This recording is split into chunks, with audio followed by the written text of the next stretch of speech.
The first job of an ad is to catch your audience's attention. And if your ads are failing to do that, trust me, there is a lot of room for improvement. I'm going to share some scroll stopping techniques so that you can catch your audience's attention and get them to move to the next step after they click your ad.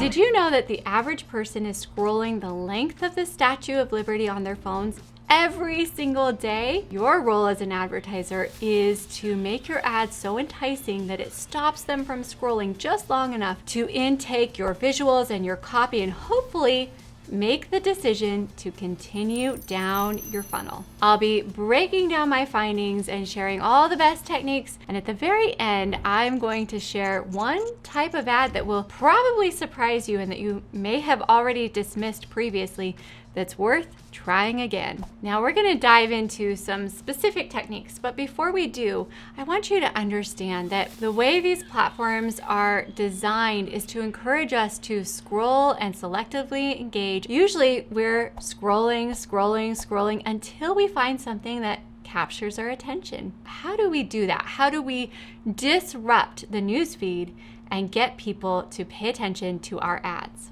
Let's start with my favorite advertising element of video. So when you have a video, I want you to consider adding quick movements to the beginning of that video. Even something as simple as adding a quick wave to the start of your video can cause your audience to pause and see, what the heck are they waving about? Or you might consider some fun filters to capture attention. You could also consider using typography as your way of capturing attention. We start the video with some words flying out of the screen so that it quickly captures your eye. Another great example when you're using static imagery is giving people a lot to look at. So one of my favorite tools for this is incorporating collages. Collages allow your eye to move all across the image and kind of stay there for a few seconds, and it usually has the effect of helping them to linger on the ad long enough to read the ad copy and hopefully be enticed enough to click over to your offer. Another great element you can incorporate into your ads is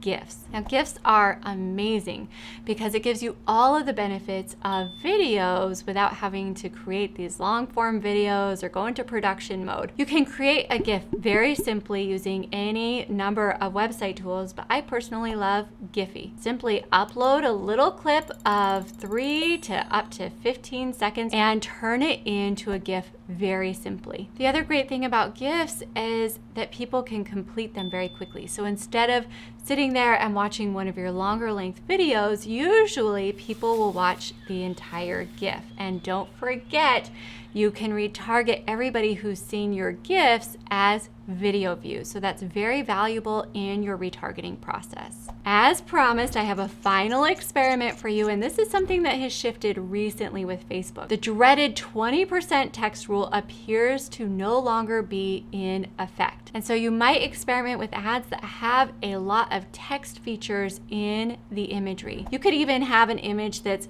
filled with text. I would just recommend making sure it's super readable and that it feels native to the platforms. But go ahead and experiment with this and see what results happen in your ad account.